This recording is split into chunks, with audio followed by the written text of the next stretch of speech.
Good evening. I'm Claremont Featherstone inviting you to Security Focus.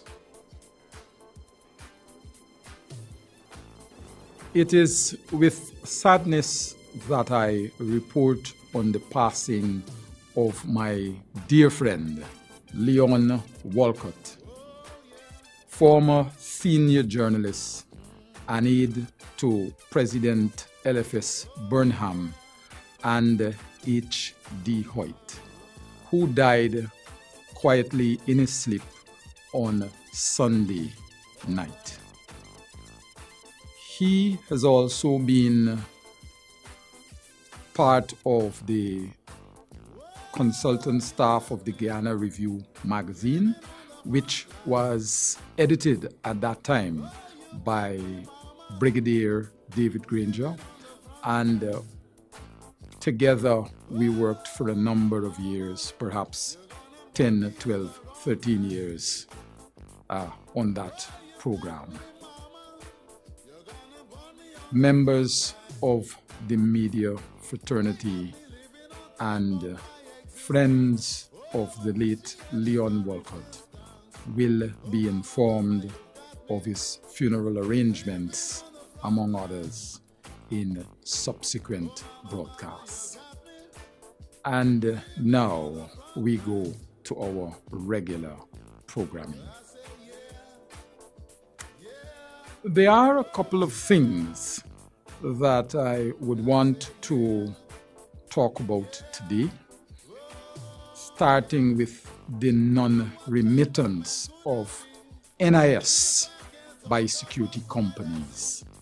I have had a number of security officers, primarily females, complain bitterly about going to the NIS only to find out that their NIS benefits are not in order.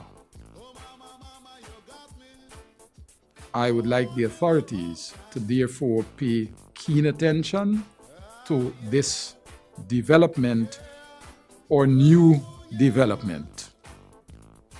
There is another security-related issue of note, and that has to do with the practice by security companies of giving rifles to many of their young officers, and now I hear the practice is extended to South Georgetown, businesses in South Lineville, and those areas extended to the extreme south of Georgetown are now seeing the presence of guards who, from one just watching at them, would know that they have not been trained in firearm retention and so forth. And many of them are tardy on the job. And persons have been complaining to me over the last week or two, even though I have noticed that many of the stores on Regent Street have replaced the armed officers with unarmed officers who seem to be doing a relatively good job. I don't know where they have put the armed officers, but I think that is the way it is supposed to be. So I would like the authorities to pay some attention to this practice of many youngsters just being given firearms and sitting in all kinds of manner outside of stores and business premises, even in so-called rough neighborhoods where their very lives could be threatened. There is another thing that I would want to touch on, because I noticed that many of the security companies are not quite clear of what we should be doing to ensure that we are positioned properly to benefit from what will flow come 2020, 2021. And I've noticed the arrival of quite a few overseas security companies. And those overseas security companies would arrive here being members of foreign professional bodies. And when they arrive in Guyana, what they will do in order to consolidate themselves is attempt to incorporate chapters of those foreign security bodies and invite local security companies to join them. And as always, we are a people who are foreign-minded, and without studying the ramification of it all, we will join those foreign security bodies and give strength to them, and thereby lend to foreign domination of the local security industry. And so I think the time has come for us to have GAPSO strengthened in a way that it could represent the security, the local security industry, the private security industry, and have that done in such a manner that it is properly positioned.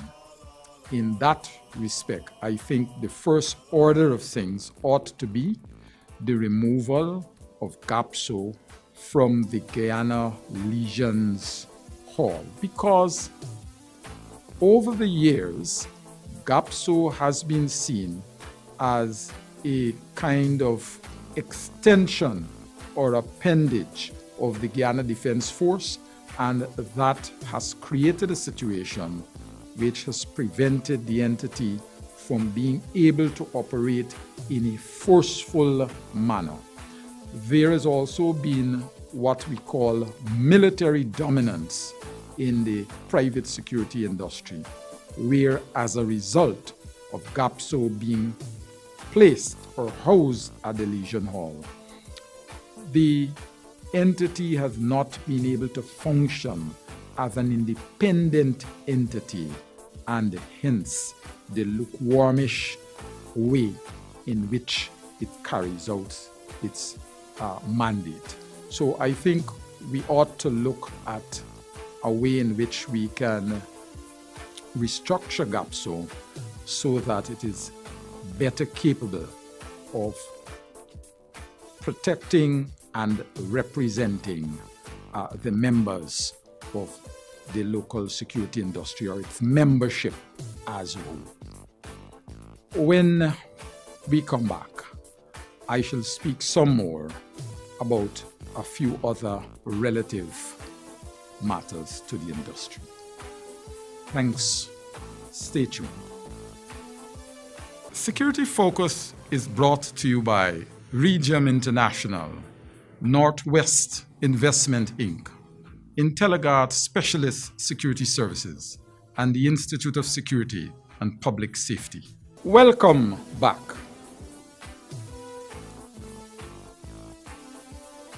There is an issue that I want to speak to, and that has to do with the recent attack on guards at the Ministry of Education, which left a senior citizen battered.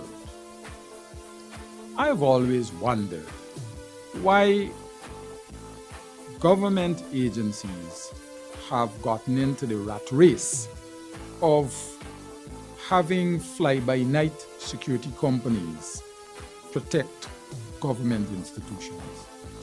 A government institution is a national key point, a strategic installation, and it is a different type of security, somewhat removed from regular security, and therefore we ought to treat it as such.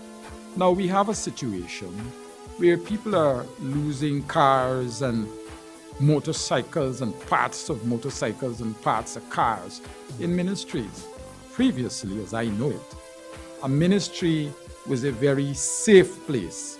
You could have sought refuge in a ministry if someone was attacking you, whether it was in a domestic dispute or it was a thief, once you entered a ministry compound, you knew you were safe.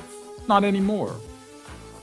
We have security companies from left and right protecting ministry, and as it seems, the only criteria is perhaps know somebody inside or have the lowest bid. If we settle, particularly in government circles, for such poor standards, we are going to be faced with robberies of payrolls and ministries, theft of high-powered computers, which we have seen, and the like. And I think we ought to put an end to that now. Earlier, the better. There is another situation which affects security officers, and that has to do with officers who protect the New Building Society being out in the dew for the entire night shift. And I believe for an entity like the New Building Society, I think they should be a little more humane. I believe the Professional Guard Service, a company I've always held in high esteem, and I'm going to talk with them, I think they can do better for those guards who are there exposed to the elements from one week to the other week. I have seen mobile guard huts which could protect the guard from the elements and the dew and what have you during the wee hours of the morning. So I would like the management of the Professional Guard Service and the New Building Society to pay some attention to this development. And I know that many persons have been watching at that particular situation there as it unfolds.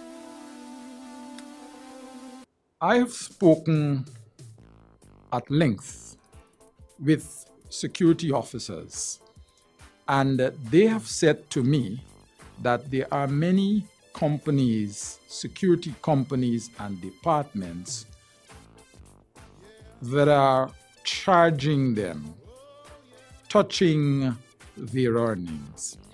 As far as I know it, security companies are not permitted to charge security officers, especially as it relates to the removal of wages or salary.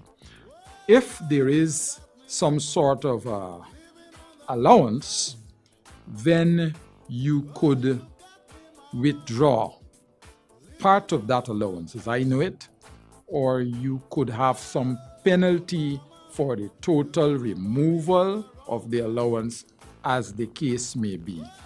But as far as my knowledge serves me, it is unlawful for you to pay a security officer $100, $1,000, and then say to the officer that you were caught sleeping 3 times for the month, and for each time, or 4 times for the month, and for each time that you were caught sleeping, I am going to charge you 5,000 or 3,000 or whatever figure which is to be deducted from the security officer's wages or salary.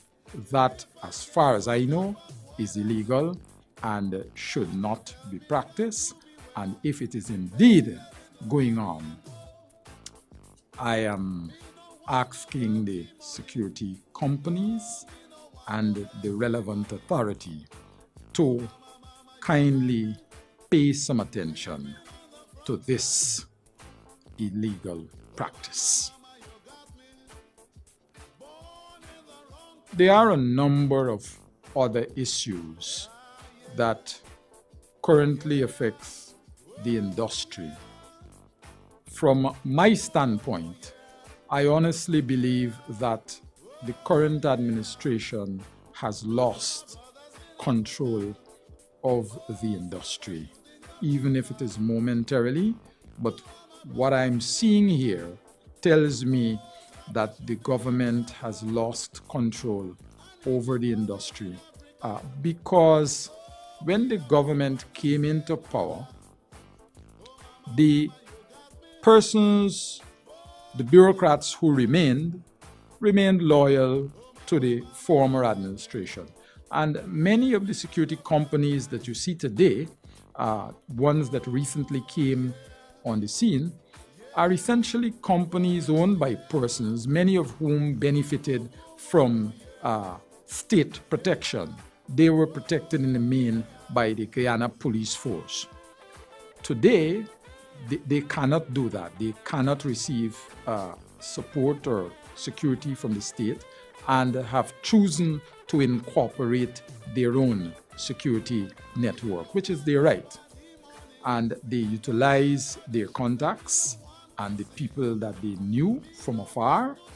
And so that is responsible for this mass array of security companies that we are seeing. Many came into being over the last 3 years or so. So we have a situation.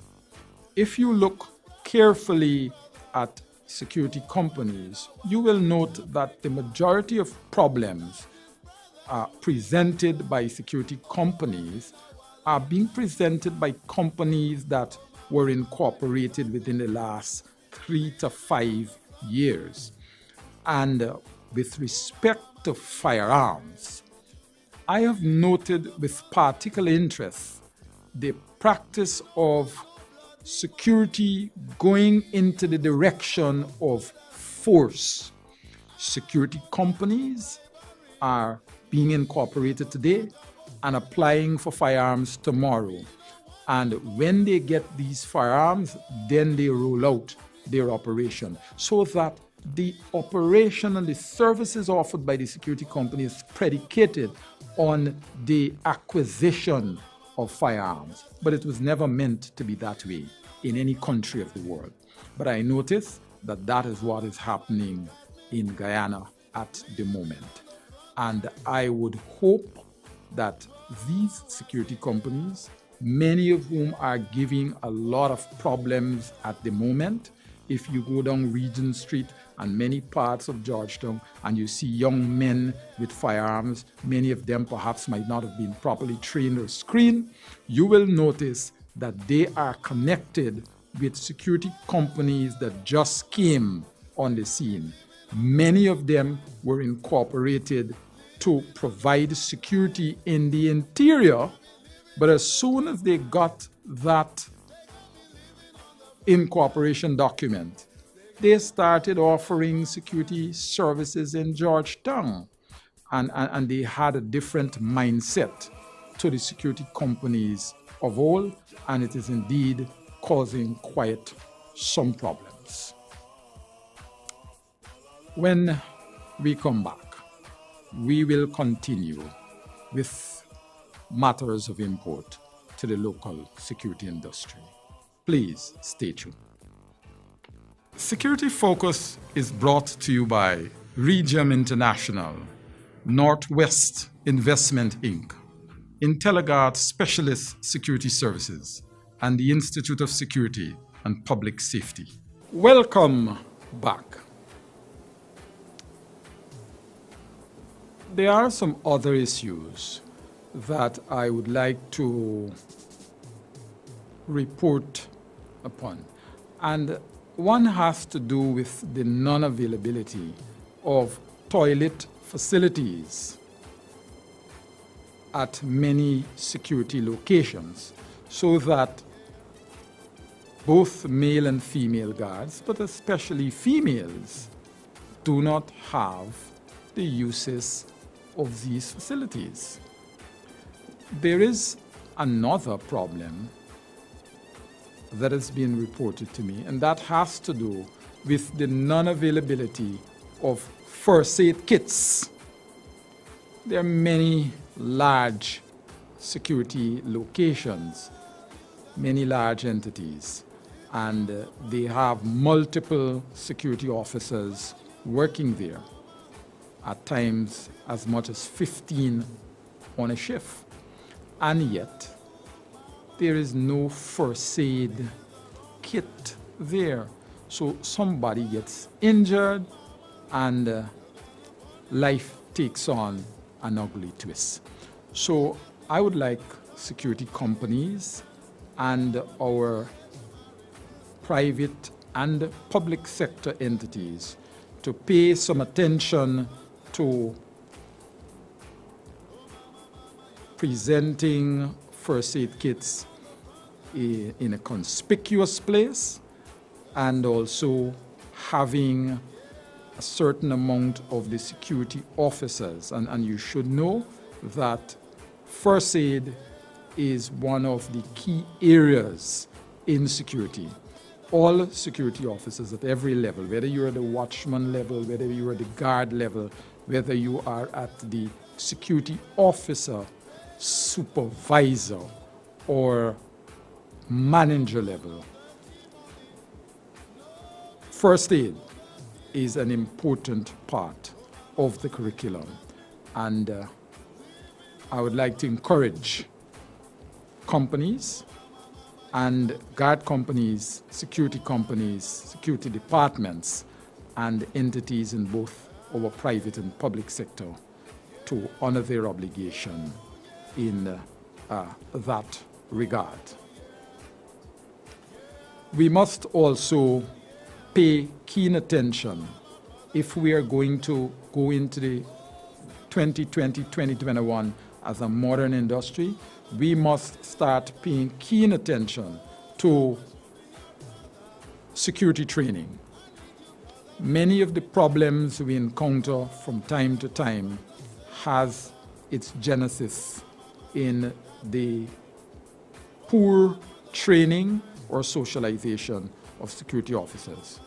And I was reliably informed only this morning, or reminded, that the police, that the authorities have spoken out about the presence of a number of security officers in our city with heavy firearms. And that is a very daunting situation, and we ought to find a better model.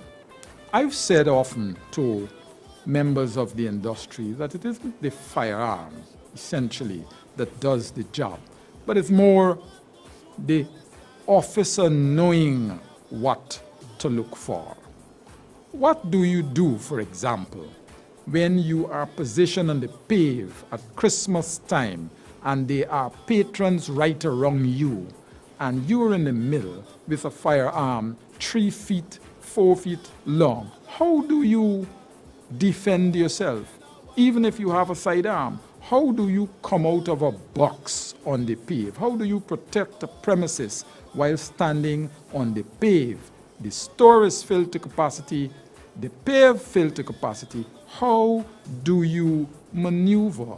It is virtually a mission impossible. You can protect the premises as effective if you were taught protective surveillance, if you were taught how to profile persons, if you were taught behavioral cues and the like. So people are not just going to look at you with a firearm, irrespective of how big, and say, well, you know what? We ain't gonna rob this place, you know. We can go to the place over there. No. What they are more likely to do is say, do you know what? See the place over there? Firearm or no firearm in show. They will say, you see that place over there? It has a number of very vigilant security officers. No guns. The place has a number of very vigilant security officers, and they will assume that within that very context, there are a number of persons who are armed on location. So you don't necessarily have to put a man with a big gun standing in the middle of the store, standing in the middle of the door, standing in front of the store.